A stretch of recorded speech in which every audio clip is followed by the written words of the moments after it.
มีไก่อนุบาลไว้เดือนหนึ่งไก่น้อยนี่ไก่น้อยสาวปลายโตก็ปล่อยออกมามื้อนี้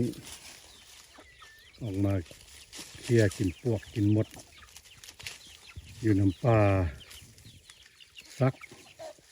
ปลาไหมเนาะ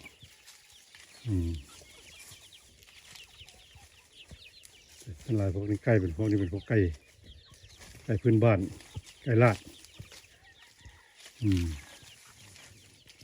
สาวปลายตัวพี่น้องทั้งผู้ทั้งแม่ปนกัน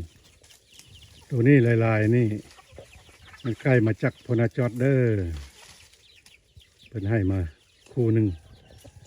ตัวลายๆนี่นี่ลายๆเอาใหญ่กว่าหมู่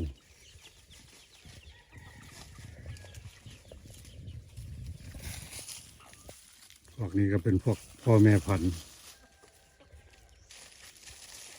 ฐานที่กว้างขวางพี่น้องน้ำปลาสักนี่ก็จะเป็นเล้าเป็นคอกไก่เนาะมันสิเฮ็ดให้อีกอยู่ในคอกนี้ก็กำลังอนุบาลไว้อีกอยู่เดี๋ยวจะพาไปเบิ่งกำลังอนุบาลไว้นี่อีกสาวปลายโตไปลูกเสนอโตนี่สาวปลายโตกำลังอนุบาลไว้กำลังไงกินหัวอาหารเก่งปันอย่างเนาะกินคุ้มมือกินมัดมือตุ้ยตะคมตะกลมเลยอย่างตัวเลยก็กลมเลย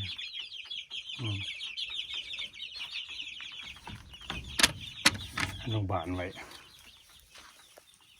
กำลังพี่น้องกำลังแพร่พันธุ์อันนี้ก็เป็นคอกไข่หอกไข่เกือบทุกหอกแล้วเนาะ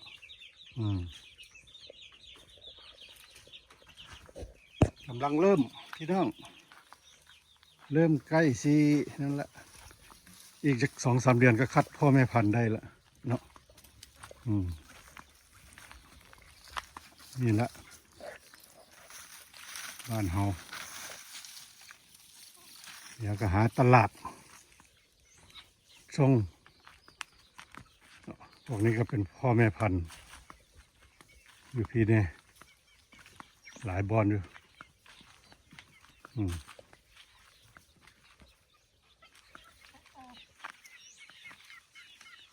ถ่ายสดๆพี่น้องบ่ได้ตัดต่อหรอกถ่ายให้กันเบิ่งเนาะนี่ก็เป็นเป็ดเป็นอย่างอนุบาลอยู่พุ่นอีก2 คอกเดี๋ยวพาไปเบิ่งคอกอนุบาลพี่น้องบ่ได้ตัดต่อเด้อพี่น้องเด้อขออภัยเด้อนี่ก็อนุบาลอยู่นี่ก็สาวปลายโตพี่น้องกัดจะซับกันสิลูกนี่ก็สาวปลายโตเนาะอันนี้อีกคอกหนึ่งพี่น้อง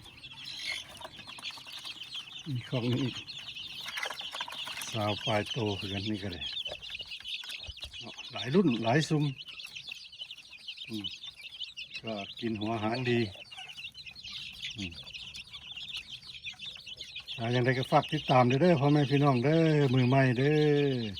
มีอย่างก็แนะนำเนี่ยไก่ช่วงนี้อากาศมันบดก็อยากเหงาปีกตกจังหน่อยเนาะบัวห้าวเป็นไดเนาะอยากซับกันนี่นะมันเป็นอย่างมันอยากซับกันเนี่ยนะพี่น้องใครมีประสบการณ์ก็แนะนำเด้อไก่มันอยากซับกันเนาะโอเคเอาฝากช่องเด้อพี่น้องเด้อกดติดตามให้ข้าพเจ้าเด้อมือใหม่หัดเลี้ยงไก่ลาดเนาะ